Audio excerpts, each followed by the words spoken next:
Hi everyone, welcome back to new video. तो आज हम लोग दोबारा से कंटिन्यू करने वाले ऑपरेटिंग सिस्टम के पीवाईक्यू सीरीज को। सो लास्ट वीडियो में हमने क्वेश्चन नंबर 19 तक सॉल्व कर लिया था। अब आते हैं क्वेश्चन नंबर 20 में। क्वेश्चन नंबर 20 क्या कह रहा है? क्वेश्चन नंबर 20 है एक एनएटी टाइप का क्वेश्चन है और एक मिनट, हाँ, यहाँ एनएटी टाइप का क्वेश्चन है और 14 में 2 मार्क्स का आया था। ठीक है, और 3 प्रोसेस है ए बी सी है D, each execute a loop of 100 iteration. ठीक है, okay. So A B process है एक जो है 100 आइटरेशन तक कंप्लीट होता है। ठीक है, each iteration of a loop a process perform a single computation required tc cpu millisecond time। ठीक है, यानी कि in each iteration of the loop a process perform single computation. ठीक है, हर एक 100 आइट्रेशन का, हर आइट्रेशन में टीसी उसका क्या होगा, बस टाइम होगा। ठीक है, यही चीज हम लोग दिया गया है। और देन आईओ के लिए जो होगा टी आईओ हो। ठीक है, ये कंप्यूटेशन टाइम हो गया, ये बस टाइम आईओ का दे दिया। ठीक है, millisecond. It assume that the computer where the process executed has sufficient IO device. ठीक है, यानी कि हम लोग मल्टीपल आईओ डिवाइसेस एग्जीक्यूट करा सकते हैं, मतलब आईओ ऑपरेशन करा सकते हैं, मगर दिक्कत नहीं। Operating system computer assign to IO devices each process assign different. ठीक है, वो ठीक है। Also scheduling overhead operate negligible. ठीक है, बाकी सब फालतू चीजें निग्लेजिबल पूछा गया। अब process A B C start at 0, 5 and 10 millisecond respectively in the pure time sharing. Okay, time sharing यानी कि राउंड रॉबिन। अच्छा, दे भी दिया राउंड रॉबिन शेड्यूलिंग का। That uses a slice 50 millisecond. अच्छा, क्वांटम भी दे दिया, 50 दे दिया है। Time in the millisecond at process C would complete it first operation IO का। ठीक है, ये पूछा गया है। ठीक है, तो यहाँ पे जो जो मेन पॉइंट है वो हम लोगों ने पढ़ लिया। अब इस क्वेश्चन को सॉल्व करते हैं। जो हम लोगों ने कल लास्ट क्वेश्चन सॉल्व किया था ना, ये वाला नहीं, ये वाला। राइट, तो सिमिलर क्वेश्चन यहाँ पे भी है, बट बस सॉल्व करते हैं और सिमिलर क्वेश्चन ही है। तो सॉल्यूशन अब आते हैं इसका। अगर मैं सॉल्यूशन की बात करूँ तो हम लोग को राउंड रॉबिन लगाना है, जिसमें हम लोग क्वांटम क्या है, यहाँ पे 50 दे रखा है ना, तो क्वांटम इक्वल टू 50 है। ये क्लियर है। तो बस अब हम लोग को सॉल्व करना है। तो क्वांटम के लिए क्या है वो क्या बोलते हैं, डायरेक्टली हम लोग क्या टेबल बना लें। टेबल की जगह मैं बोलता हूँ सीधा वो गेन चार्ट बना लिया मैंने। ठीक है, तो अभी टाइम क्या हो रहा है, 0 हो रहा है। राइट, सब 100 आइट्रेशन तो नहीं, इनफाइनाइट लूप में चले। इनफाइनाइट लूप था ना, वैसे सिमिलर है यहाँ पे। तो सबसे पहले क्या, राउंड रॉबिन एल्गोरिथम लग रही है। तो अभी टाइम क्या हो रहा है, 0 हो रहा है। तो सब अराइवल टाइम नहीं दिया क्या, start at time equal to 0, 5 and 10 millisecond. अच्छा, यहाँ पे एक अराइवल में बात करूँ, यहाँ पे अराइवल टाइम की बात करूँ तो एक कितने में आ रहा है। यहाँ पे अगर मैं अराइवल टाइम की बात करूँ, एक सेकंड, थोड़ा सा सीधी लाइन बन जाना, सीधी लाइन बन जाना, सीधी लाइन बन जाना, बन गया। अगर मैं अराइवल टाइम की बात करूँ तो यहाँ पे 80 की बात करूँ तो ये 0 पे स्टार्ट हो रहा है, ये 5 पे स्टार्ट हो रहा है और ये 10 मिली सेकेंड में स्टार्ट हो रहा है। ठीक है, तो अभी टाइम कितना है, 0 हो रहा है। राइट, 0 टाइम पे सिर्फ एक ए प्रोसेस होगी जो आई होगी। राइट, सो ए प्रोसेस का आ गई है, तो यानी कि प्रोसेस ए है वो एग्जीक्यूट हो गई है। ठीक है, तो वो कितनी देर चलेगी वो देखते हैं। तो क्वांटम कितना 50 मिली सेकेंड है, तो 50 मिली सेकेंड चलेगा। ठीक है, तो यहाँ 50 हो जाएगा। राइट, अब इसका नया बस टाइम कितना हो जाएगा, वो हो जाएगा 50। ठीक है, अब उसके बाद अच्छा मैं रेडी क्यूब बना लूँ क्या साथ में। हाँ, तो रेडी क्यूब में क्या है, सबसे पहले ए है, फिर बी है, फिर सी है, फिर ए है, फिर बी है, फिर सी है, फिर ए है, बी सी, ऐसे चल देगा। ठीक है, तो यहाँ से ए का काम खत्म हो गया। अब आता है बी का नंबर। राइट, तो अभी क्या है, 50 टाइम हो रहा है। राइट, तो सारे प्रोसेस आ चुके होंगे। हाँ, तो सारे प्रोसेस आ चुके हैं, थोड़ा सर्दी हो गया। अब बी पे आते हैं, तो बी पे जो रन होगा वो कितने देर रन होगा, 5 टाइम पे अराइवल टाइम था। हाँ, तो 50 टाइम पे सारे प्रोसेस आ चुके हैं। नहीं, बी भी आ चुका है, तो यहाँ मैं एरो बना देता हूँ ना, कंफ्यूजन ना हो बाद में। सी भी आ चुका है। ठीक है, अब बी का नंबर आया, तो बी का नंबर आएगा तो यहाँ पे 100 टाइम तक रन होगा, तो इसका अब कितना वो बस टाइम बच जाएगा, 350 में से 50 माइनस करेंगे तो यहाँ 300 बचेगा। राइट, ये चीज़ हो गया। अब उसके बाद सी का नंबर आता है, तो सी यहाँ पे रन होगा, वो भी क्या होगा, 15 मिनट टाइम रन होगा। 50 है ना इसका बस टाइम में, हाँ 50 मिनट। ठीक है, तो 150 टाइम हो जाएगा, तो 150 टाइम हो जाएगा, तो इसका बस टाइम कितना बचेगा, 150 बचेगा। तो यहाँ पे मैं लिख देता हूँ 150 बचा। ठीक है, अब फिर से ए का नंबर आएगा, तो ए का नंबर आ गया, यानी कि ये बी भी हो गया, यहाँ से सी भी हो गया। अब वापस से ए का नंबर आ गया। अब ए का नंबर आ गया तो ए कितनी देर रन होगा, और 200 यूनिट टाइम तक रन होगा। तो ए कंप्लीट हो जाएगा। राइट, ए का एक आइट्रेशन कंप्लीट हो गया। पर हम लोग का सी से मतलब है ना, तो ए का काम यहाँ पे खत्म हो गया अभी फिलहाल के लिए।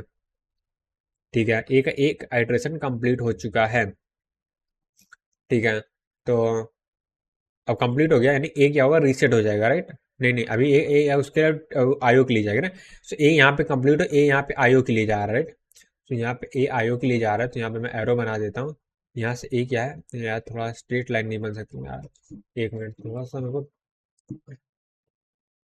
हाँ, थोड़ा सेटअप ठीक नहीं है ना, तो थोड़ा सा प्रॉब्लम। हाँ, ए आईओ के लिए जा रहा है, एक आईओ के लिए जा रहा है, तो हम कितनी देर के लिए जा रहा है, 500 मिली सेकेंड के लिए जा रहा है। तो यहाँ पे ए जो है आईओ के लिए जा रहा है, एक सेकेंड, ए जो है वो आईओ के लिए जा रहा है, तभी 200 टाइम हो रहा है, प्लस 500 टाइम होगा, यानी कि 700 यूनिट टाइम तक आईओ के लिए जाएगा, राइट। ये क्लियर है, ठीक है।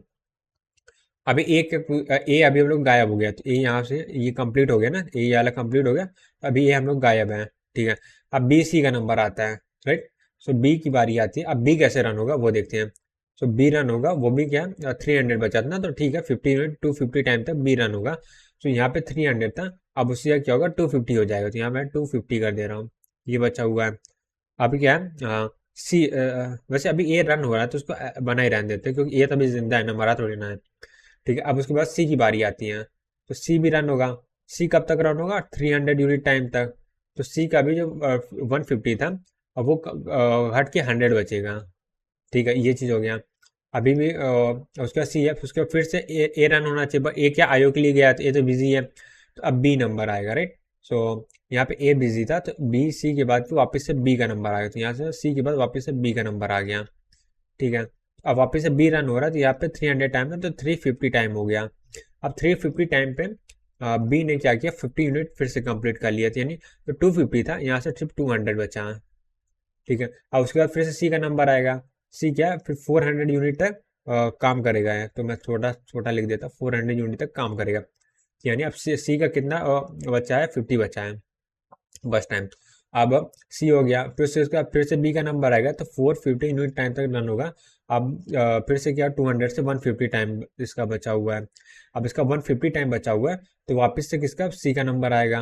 अब सी का नंबर आएगा, तो 500 यूनिट टाइम हो जाएगा, 500 यूनिट टाइम हो जाएगा। तो यहाँ से सी क्या होगा, आईओ के लिए चला जाएगा ना, जिसका जीरो बचा है, जिसको 150 से जीरो का, अब इसका जीरो बचा है, तो वापस से एक आईओ के लिए जाएगा, सी वापस से मतलब पहली बार आईओ के लिए जाएगा, तो यहाँ से सी क्या, आईओ के लिए जा रहा है। और ये कब तक जाएगा, वो यहाँ बना दे, तो सी जो है आईओ के लिए जा रहा है, वो जाएगा। अभी कितना टाइम हो रहा है, 500 ना, तो 500 टाइम हो रहा है, और 500 टाइम के लिए जाएगा, यानी 500 टाइम के लिए जा रहा है, 500 टाइम हो रहा है, तो यानी कि 1000 टाइम के लिए जाएगा, ठीक है। तो यही पूछा है मेरे ख्याल से, हाँ यही तो निकालना ही था ना। क्या पूछा, time in the millisecond at which process C would complete its first IO operation, तो इसका आंसर आ जाएगा 1000 मिली सेकेंड, राइट। 1000 में आईओ कंप्लीट, यही हम लोग से पूछा गया था, ऑलराइट। सो बस ये क्वेश्चन सॉल्व हो गया, और हम बढ़ेंगे अपने अगले क्वेश्चन की ओर। अब आते हैं क्वेश्चन नंबर 21 में। सो क्वेश्चन नंबर 20 क्या है, तो 21 क्या है, वो भी एनआईटी टाइप का क्वेश्चन है, और एनआईटी का है, और एक सेकंड, ये क्या हो गया, हाँ 14 में 2 मार्क्स का आया था, ठीक है। ये हम लोग क्या टेबल दे दिया, अब पूछा क्या, using the short S R T A पूछा है, average processing turn around time, process turn around time, T A T पूछा टर्न अराउंड टाइम, तो इजी है। इस तरह के क्वेश्चन हम लोग बहुत ज़्यादा कर चुके हैं, मेरे ख्याल से ये क्लास के क्वेश्चन भी हो सकता है, मेरे को याद नहीं एग्जैक्टली, क्योंकि हम लोगों ने बहुत सारे पीवाई की भी क्लास में कवर करके रखे हैं। तो अगर मैं इसका बात करूँ सोल्यूशन की, राइट, तो सीधा सीधा हम लोग सोल्यूशन हटाओ लिखते हैं, एस आर टी एफ लगा रहे हैं ना। एस आर टी एफ जो लोग जानते हो प्रिम्प्ट एल्गोरिथम होती है, सो इनमें हम प्रियम्पशन होगा प्रोसेस का, तो यहाँ पे लाइन एक बार में से जल्दी बनती नहीं है, देखा, वो बोला था ना कुछ हो ही जाता है, इस बार ठीक बनना। हाँ बन गया, ठीक है, काम भर की लाइन बन गई। तो अभी क्या हो रहा है, टाइम जीरो हो रहा है, और टाइम जीरो पे हम लोग के पास कौन कौन से प्रोसेस हैं, सिर्फ A1 प्रोसेस अराइव है। अब इस आरटीएफ की प्रॉपर्टी क्या है, जिसमें बस टाइम से छोटा होता है वो होता है एक प्रोसेस में कंपेयर ही नहीं करना, सीधा ए प्रोसेस रन होगी, और कितनी देर की, जब तक नई प्रोसेस नहीं आए, तो 3 यूनिट टाइम तक ए रन होगी, ए 3 यूनिट टाइम तक रन होगी, ए का नया बस टाइम 3 बन जाएगा। अब 3 यूनिट टाइम पे क्या होगा, बी भी अराइव हो गया, तो बी का बस टाइम 2 है, तो बी रन होगा पहला, ठीक है। और कब तक होगा, 5 यूनिट टाइम, क्योंकि 5 पे नई प्रोसेस आ रही है, तो यहाँ बी रन हो रहा है 5 यूनिट टाइम तक, तो बी ने क्या हुआ, टोटल 2 यूनिट टाइम तक रन किया, तो बी का टाइम जीरो हो गया बस टाइम, और ये कंप्लीट हो गया। अब सी आ गया, सी का बस टाइम 4 है, ए का बस टाइम 3 है, तो ए रन होगा, ए रन हो रहा, यहाँ पे लेट से ए रन हो रहा, कब तक रन होगा, 5 टाइम हो रहा था, और कब तक रन होगा, जब तक कि नए प्रोसेस यानी 7 यूनिट टाइम पे नया प्रोसेस नहीं आया था, तो 7 यूनिट टाइम नया प्रोसेस आएगा, यानी 2 यूनिट टाइम तक ए रन हुआ, तो यहाँ से ए का 3 से 2 हो जाएगा, राइट। अब 7 यूनिट टाइम का डी आ गया। अब यहाँ पे चेक करना है ए, सी और डी तीनों में किसका बस टाइम सबसे छोटा है, तो ए का ही छोटा, तो ए रन होगा कब तक, जब तक कंप्लीट नहीं होता। कोई 10 तक रन होना चाहिए, बट ये 2 यूनिट बचा तो 9 में ही कंप्लीट हो जाएगा, यानी कि 7 की जगह ये 2 यूनिट और, यानी 9 यूनिट तक रन होगा, तो ये ही कंप्लीट हो जाएगा, राइट। तो टोटल यहाँ पे कितना 5 5 था ना, 3 यूनिट तक रन हुआ था ना, 8 यूनिट टाइम तक रन होगा ना, 3 इधर हो गया, 5 3 8 यूनिट टाइम तक रन होगा, माई बैड माई बैड, तो मैंने उससे कुछ गलत करा, तो यहाँ 3 यूनिट तक रन होगा, तो यहाँ 0 हो जाएगा। 8 यूनिट टाइम में क्या हुआ, कंप्लीट हो गया। अभी कौन कौन सी प्रोसेस आई है, अभी मेरे पास सी बचा हुआ, ए कंप्लीट हो गया ना, ए क्रॉस करते हैं, अभी सी बचा हुआ, अब डी बचा हुआ, तो यहाँ पे आते हैं सी पहले रन होगा, पहले डी रन होगा, तो यहाँ पे सी रन होगा, राइट। कब तक, जब तक नया प्रोसेस नहीं आया, तो सी यहाँ पे रन होगा। सी का क्या बस टाइम कम है, तो सी रन होगा कब तक के लिए, जब तक नया प्रोसेस नहीं आया, तो 10 यूनिट टाइम पे नया प्रोसेस आया, 2 यूनिट टाइम तक सी रन होगा, यानी 4 से यहाँ 2 बचेगा बस टाइम, तो ई आ चुका। अभी भी क्या सी का ही प्रोसेस टाइम कम है, तो काम करते सी में सी और 2 यूनिट टाइम तक रन कर देता हूँ, तो यहाँ से सी कंप्लीट हो जाएगा, तो यहाँ सी का बस टाइम 0 बचा और यहाँ सी कंप्लीट हो गया। अब यहाँ डी और ई बचा, डी और में ई पूरा कंप्लीट रन होगा, यहाँ पे ई रन होगा, कब तक रन होगा, 3 यूनिट टाइम 15 यूनिट टाइम ई रन होगा और ये कंप्लीट हो जाएगा, राइट। तो ये कंप्लीट हो गया, तो यहाँ क्रॉस कर देता हूँ, अब ये प्रोसेस बाहर चली गई है मेमोरी, अब डी बचा हुआ है और 6 यूनिट टाइम तक रन होगा, तो डी रन होगा और ये 21 यूनिट टाइम तक रन होगा, राइट, तो डी कंप्लीट हो जाएगा। एक बार वेरीफाई कर लेते हैं कि जो हमने कैलकुलेट किया वो सही है कि नहीं, तो 6 + 2 8 हो जाएगा, 8 4 16 हो जाएगा, और 6 + 2 8 8 और 4 8 4 कितना 12 हो जाएगा, सही मैं बैठा 8 4 12 हो जाए, 12 3 15 और 15 और 6 क्या 21, आठ नहीं ठीक है, हम लोगों ने ये क्या एस आर टी एफ की जो गेंद के आर्ट है वो ठीक बनाया। अब यहाँ पे एवरेज टर्न अराउंड टाइम पूछा, तो टर्न अराउंड टाइम के लिए कंप्लीशन टाइम की रिक्वायरमेंट होती है, तो यहाँ पे मैं कंप्लीशन टाइम की टेबल बना, एक काम करते हैं थोड़ा सा मैं ऊपर कर देते हैं, नीचे कर देते हैं, क्योंकि मेरे को यहाँ टेबल बनाने के लिए जगह चाहिए, इसको मैं यहाँ पे नीचे पुश कर दे रहा हूँ, ठीक है। अब यहाँ पे मैं टेबल बना ले रहा हूँ, यहाँ पे कंप्लीशन टाइम बनाना है, राइट। सो कंप्लीशन टाइम क्या हो जाएगा,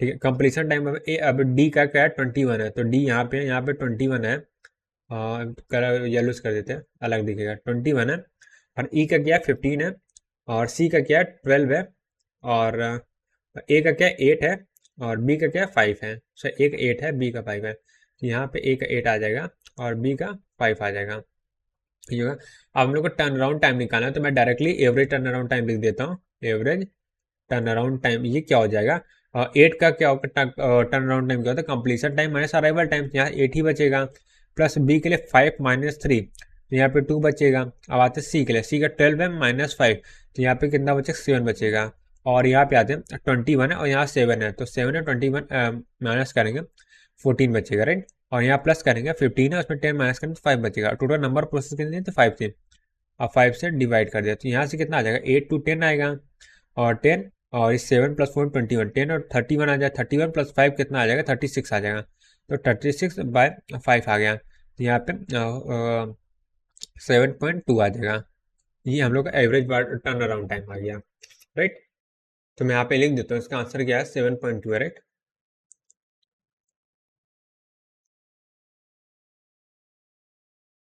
अब बढ़ते हैं अगले क्वेश्चन की तरफ। अब आते हैं क्वेश्चन नंबर 22 में, और ये क्या एमसीक्यू क्वेश्चन है और 13 में 1 मार्क्स का, ठीक है। A scheduling algorithm assigns priority proportional to the waiting time of a process, ठीक है, यानी कि प्रोसेस जितना ज़्यादा वेट कर रहा है उसकी उतनी ज़्यादा प्रायोरिटी बढ़ रही है, राइट, यही चीज़ है। Every process start with priority 0, ठीक है, स्टार्टिंग में क्या होगा, सबका वेट टाइम क्या होगा 0 होगा, तो प्रायोरिटी क्या है लोएस्ट प्रायोरिटी, मतलब 0, सबकी प्रायोरिटी स्टार्टिंग में 0 होगी। The priority schedule reevaluate process every t unit time and decide the next process to schedule. Which of the following is true if the process have no IO operation arrive at 0, ठीक है। तो इससे कहने का मतलब क्या, starting में सारे प्रोसेस आएंगे तो सबका वेट टाइम क्या 0 होगा, तो सबकी प्रायोरिटी सेम होगी, तो हम लोग क्या FCFS के अकॉर्डिंग लगाएंगे, राइट, सिंपल सी बात है, ये एल्गोरिथम लगाएंगे FCFS के अकॉर्डिंग होगा शेड्यूलिंग में। फिर कुछ टी टाइम के बाद फिर क्या होगा, दोबारा से रीइवैल्यूएट होगा प्रोसेस, जिसका वेट टाइम ज़्यादा होगा तो उसको प्रायोरिटी ज़्यादा मिल जाएगी, राइट। फिर से थोड़ी टी टाइम था, फिर से क्या FCFS लगा, तो यानी क्या हो रहा FCFS में अगर प्रीएम्पशन हम लोग लगा दे तो वो बन जाता है। FCFS प्लस प्रीएम्पशन क्या होता है, राउंड रॉबिन ही होता है। ठीक है, तो यहाँ पे मैं उसका फॉर्मूला लिख देता हूँ। फॉर्मूला क्या है, जो भी कॉन्सेप्ट है FCFS में, अगर मैं प्रीएम्पशन ऐड कर दूँ, प्रीएम्पशन, तो ये क्या बन जाता है हम लोग का, राउंड रॉबिन बन जाता है। तो यही हम लोग का ऑप्शन दे दिया गया है। कौन सा है, ऑप्शन नंबर बी, राइट। तो राउंड रॉबिन एल्गोरिथम, ठीक है। FCFS होगा पर प्रीएम्पशन होगा। SGF में क्या होता है, एवरेज वेट टाइम होता है, तो एक बार चांसेस होते हैं कि एवरेज वेट टाइम उससे कम होता है, बट हर टी टाइम के बाद अपडेट तो होता नहीं SGF में। तो SGF जैसा बिहेव नहीं करेगा। SGF में क्या होता है, एक बार उसको प्रोसेस मिल गया, इसमें मतलब वो प्रीएम्पशन नहीं होता ना। ठीक है, अब ऐसा RTO की बात की, यहाँ प्रीएम्पशन तो होता है, बट टी टाइम के बाद अगर प्रीएम्पशन होगा तो ये ऐसा RTM जैसा बिहेव ही नहीं करेगी ना। अगर टी टाइम के बाद प्रीएम्पशन हो रहा है, वो प्रीएम्पशन कब होता है, जब नई प्रोसेस आती है तब प्रीएम्पशन होता है SRTF में, राइट। जब नई प्रोसेस आती है तब चांसेस ऑफ प्रीएम्पशन, क्योंकि अगर नई प्रोसेस है उसका जो क्या बोलते हैं CPU बस टाइम है, वो जो करेंटली रनिंग प्रोसेस उसके बस टाइम से छोटा है, तब क्या होता है, प्रीएम्पशन होता है। बट यहाँ पे ऐसा कुछ नहीं, यहाँ हर टी टाइम के यूनिट के बाद क्या प्रायोरिटी चेंज हो रही है, प्रीएम्पशन हो रहा है। तो इसलिए ये भी गलत ऑप्शन, तो ऑप्शन नंबर सी क्या है। और ऑप्शन अगर पर्टिकुलर ये भी समझता टी टाइम के बाद ही प्रीएम्पशन हो रहा है, तो आप पर्टिकुलर टी यानी क्वांटम टाइम टी के अकॉर्डिंग, यानी हर टी टाइम के बाद प्रीएम्पशन हो रहा है, तो राउंड रॉबिन जैसा एल्गोरिथम बनेगा, राइट। तो इससे भी हम लोग क्या चेक कर सकते थे। अब आते हैं क्वेश्चन नंबर कौन सा 23 है, ठीक है। MCQ क्वेश्चन है और 12, हाँ 12 में 2 मार्क्स का आता है। Consider the three process P1 P2 P3 shown in table. Arrival time दे दिया और या टाइम यानी कि बस टाइम दे दिया, ठीक है। कंप्लीशन ऑर्डर, और अच्छा यहाँ कंप्लीशन ऑर्डर पूछा है, तो ये इंपॉर्टेंट टर्म है। Three process under the FCFS और राउंड रॉबिन टू मतलब क्वांटम टाइम 2 है, ठीक है। यानी कि राउंड रॉबिन 2 FCFS लगाएंगे तो इन दोनों में से पहली कौन सी रन होगी, ठीक है। तो इसके लिए गेन चार्ट नहीं बनाते, छोटा सा इक्वेशन, 3 प्रोसेस, ये तो माइंड में सॉल्व कर ले। तो अभी टाइम की FCFS की बात करें तो FCFS से पहले क्या होगा, P1 रन होगा ना। टाइम 0 पे अभी सिर्फ P1 प्रोसेस आई है। P1 प्रोसेस क्या होगा, तो वो क्या होगा, 5 यूनिट है, तो 5 यूनिट चलेगी, रन हो जाएगी, ठीक है। फिर P2 आएगा, फिर P3 है, 5 यूनिट रन हो जाएगा। यानी कि FCFS के लिए P1 P2 P3 ऑर्डर होगा। P1 P2 P3, P1 P3 ये गलत है और ये गलत है, ठीक है। तो यहाँ से हम दो ऑप्शन को एलिमिनेट कर, अब A और C में से एक ऑप्शन ट्री है। अब राउंड रॉबिन की बात करते हैं, तो राउंड रॉबिन टाइम टाइम क्या हो रहा है, 0 हो रहा है। तो 0 पे सिर्फ एक प्रोसेस P1 आई है। P1 क्या 2 यूनिट टाइम तक रन हुआ है, 3 तक हुआ है, तो हमें कंप्लीशन ऑर्डर बताना है, कंप्लीशन ऑर्डर, ठीक है, ये नहीं भूलना है। 3, अब उसके बाद 3 यूनिट पे क्या होगा, P2 आ गई होगी ना, तो P2 रन हो गए 3 और क्या 2 यूनिट तक, तो यहाँ पे 5 यूनिट टाइम बचा है। फिर P3 की बारी आएगी, वो 2 यूनिट तक 4 तक रन होगा, ठीक है। फिर उसके बाद फिर से P1 रन होगा, फिर 3 बचेगा, सॉरी 2 माइनस होगा ना, तो 1, 2 माइनस करेंगे तो 3, 2 माइनस करेंगे 2 बचेगा।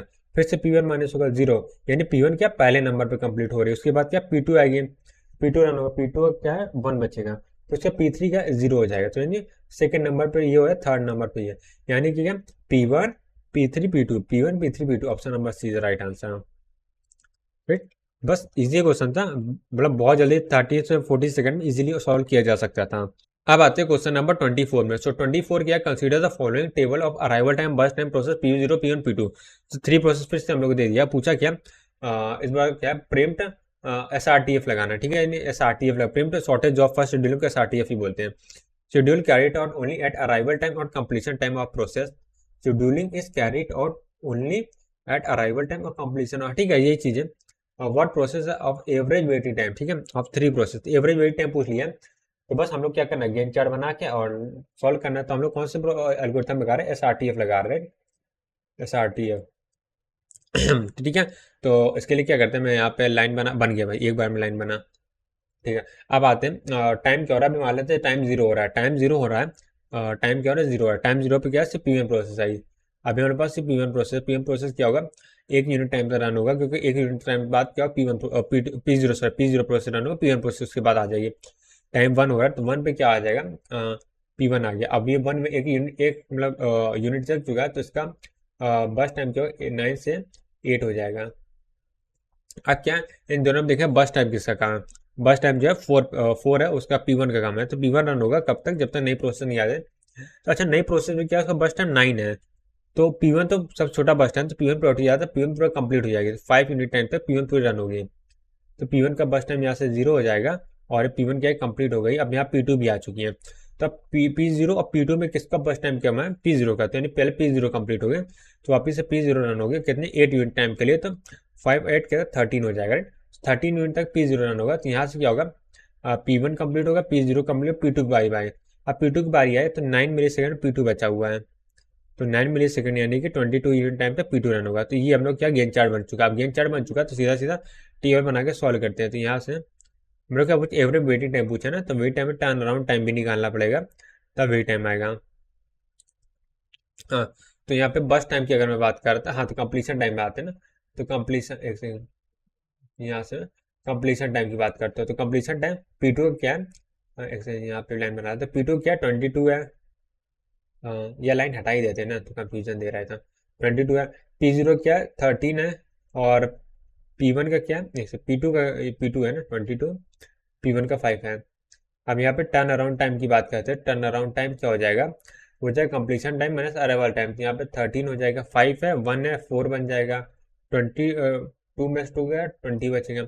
अब एवरेज वेट टाइम क्या मैं डायरेक्टली लिख दे रहा हूँ, ठीक। तो यहाँ पे मैं लिख देता हूँ एवरेज वेटिंग टाइम कितना हो जाएगा, वो हो जाएगा 13 है, उसमें से बस टाइम माइनस करेंगे तो बस टाइम क्या 9 है, तो यहाँ पे कितना बचेगा 2 बचेगा ना, नहीं 2 नहीं 4 बचेगा, ठीक है। अब यहाँ 4 है, 4 में से क्या है 4 माइनस करेंगे तो 0 बचेगा। अब यहाँ पे 9 20 में से 9 माइनस करेंगे तो 11 बचेगा, डिवाइडेड बाय 3 हो जाएगा, तो यहाँ 15 है तो 5 बचेगा, राइट। तो इसका आंसर क्या था 5.0 मिली सेकेंड, यानी option number A is the right answer. बस अब आगे बढ़ते हैं। अब हम लोग पहुंच गए अपने आज के वीडियो के लास्ट क्वेश्चन में। सो लास्ट क्वेश्चन क्या है, which of the following statement is true, ठीक है। ये चीज है, तो SRTF क्या शेड्यूल में कॉज स्टारवेशन, तो SRTF में स्टारवेशन प्रॉब्लम आ सकती है, हाँ बिल्कुल आ सकती है। SRTF में क्या होता है, हर बार क्या प्रीएम्पशन होता है, मान लेते हैं एक बड़ी प्रोसेस है जिसका बस टाइम बहुत ज़्यादा है, वो क्या बहुत ज़्यादा हो सकता है वेट कर रही हो, और उसमें क्या हो, और जो छोटी प्रोसेस बार बार आए जा रही है, बड़ी प्रोसेस को इनडेफिनिट टाइम तक वेट करना पड़ता है, तो स्टारवेशन की प्रॉब्लम आ सकती है, ठीक है। और ये ट्रू स्टेटमेंट मतलब प्रीएम्पशन शेड्यूल में कॉज स्टारवेशन, हाँ तो सिंपल सी बात है, ये SRTF भी तो है, ये भी ट्रू है। और round robin is better than FCFS in terms of response time, response time की अगर हम बात करते हैं राउंड रॉबिन और FCFS में से, तो response time first come first serve एक सेकेंड, तो उसमें कोई डाउट है, वेल इसका आंसर वैसे तो ये होना चाहिए, इसका आंसर ट्रू, हाँ क्योंकि अगर मैं बात करें FCFS की बात करते हैं यहाँ पे अगर मैं FCFS की बात करूँ, इसमें क्या होता है, कोई जो बड़ी प्रोसेस है वो अराइवल टाइम का जो क्या होता है शेड्यूलिंग होता है, तो अराइवल टाइम के बेसिस पे होती है, राइट। अब बट जो राउंड रॉबिन होता है उसका क्वांटम फिक्स होता है, राइट। तो क्यू फिक्स होता है, जब क्यू फिक्स होता है हर पर्टिकुलर टाइम के बाद क्या उसको आंसर मिलने ही मिलना, तो इसका रिस्पॉन्स टाइम ज़्यादा बेटर होता है। तो इसका आंसर क्या बन जाएगा, 1 2 3, ऑप्शन नंबर डी बचेगा, तीन के तीनों सही ना, हाँ वही मैं सोचा कि ऑप्शन ही नहीं है ऐसा कुछ, तो 25 का D option is the right answer. अब आते हैं क्वेश्चन नंबर 26, तो मैं सोचा एक क्वेश्चन और बचा हुआ इस टॉपिक के ऊपर, तो कंप्लीट ही कर लेते हैं। तो क्वेश्चन नंबर 26 का MCQ क्वेश्चन है और 8 में आया था 2 मार्क्स का, ठीक है। Time slice used in round robin scheduling policy no more than maximum time required to execute any process, then the policy will be, अच्छा अच्छा ठीक ठीक। तो इसमें अच्छा ये जो हमने राउंड रॉबिन में केस नहीं पढ़ा था, क्वांटम टर्म सबसे बहुत ज़्यादा स्मॉल हो फिर लार्ज हो, बहुत ज़्यादा लार्ज हो, तो उसमें क्या इम्पैक्ट पड़ेगा वो देखते हैं। इफ टाइम स्लाइस यानी क्वांटम की बात कर रहा है, use in round robin algorithm more than maximum time required execute any process, ठीक है। यानी कि जो मैक्सिमम टाइम है, लेट से एक प्रोसेस है उसका मैक्सिमम टाइम है, ठीक है, तो वो किसकी तरह बिहेव करेगा, तो वो सिंपल से इसका मैंने बताया था, यानी मैं बात करूँ अगर कोई प्रोसेस है राउंड रॉबिन में जो क्वांटम टाइम यानी कि बहुत ज़्यादा मैक्सिमम है, राइट। अगर क्वांटम टाइम अगर बहुत ज़्यादा मैक्सिमम है या बहुत ज़्यादा लार्ज है, क्वांटम टाइम लार्ज है, लार्ज इसका मतलब क्या ग्रेटर देन, ग्रेटर बट क्या हो रहा है, ग्रेटर देन मैक्सिमम बस टाइम है प्रोसेस का, ठीक है। नहीं कोई भी प्रोसेस का मैक्सिमम बस टाइम जितना उससे ज़्यादा है, तो क्या हो रहा था, यानी कि जब तक क्या होगा प्रीएम्पशन का टाइम आएगा तब तक वो क्या होगा प्रोसेस ही कंप्लीट हो जाएगी, तो यानी ये किस तरह बिहेव करेगी, ये बिहेव करेगी first come first serve, right. ये चीज़ हम लोगों ने क्लास नोट्स में भी देखा हुआ है, राइट। तो ये हम लोग question number 26 option number C is the right answer. तो बस आज के लिए इतना ही, और इस वीडियो को यहीं पे एंड करते हैं, और कल से हम लोग क्या है और क्वेश्चन कॉल करेंगे। तो आज हम लोग 7 क्वेश्चन सॉल्व कर दिए, एक क्वेश्चन जो था कल लास्ट वीडियो में जो मैं नहीं कर पाया था उसको भी सॉल्व कर दिया, एक एक्स्ट्रा कर दिया क्योंकि इस टॉपिक के ऊपर एक कोई क्वेश्चन नहीं बचा हुआ था, ठीक है।